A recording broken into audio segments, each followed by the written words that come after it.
দেখতে দেখতে একটা বছর কেটে গেল।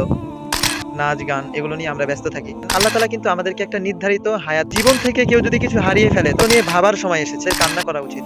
আলহামদুলিল্লাহ, দেখতে দেখতে একটা বছর কেটে গেল। আজকে বছরের শেষ। এখন নতুন একটা বছরের সূচনা হবে। তো এই বছরের সূচনা লগ্নে আমরা কি করি? আমরা গান বাজনা বাজাই, বাদ্যযন্ত্র নিয়ে ব্যস্ত থাকি, নাচ গান এগুলো নিয়ে আমরা ব্যস্ত থাকি। বাট দেখেন, আল্লাহ তাআলা কিন্তু আমাদেরকে একটা নির্ধারিত হায়াত দিয়ে দিয়েছে। মনে করেন আপনার আমার হায়াত আল্লাহ তাআলা ৫০ বছর দিয়েছে, আর এই ৫০ বছরের মধ্যে থেকে একটা বছর কিন্তু আমাদের শেষ। তো দেখেন, আমাদের জীবন থেকে একটা বছর হারিয়ে ফেললাম আমরা। একটা বছর কিন্তু আমরা আমাদের জীবন থেকে হারিয়ে ফেলেছি। অলরেডি একটা বছর আমরা অতিবাহিত করেছি। এখন নতুন বছরে আমরা ধাবিত হচ্ছি।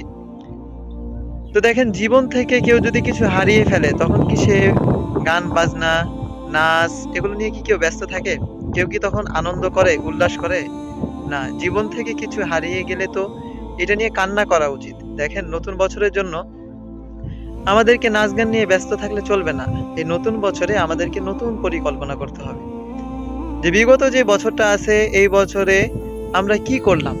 আমরা কয়টা সূরা মুখস্থ করেছি?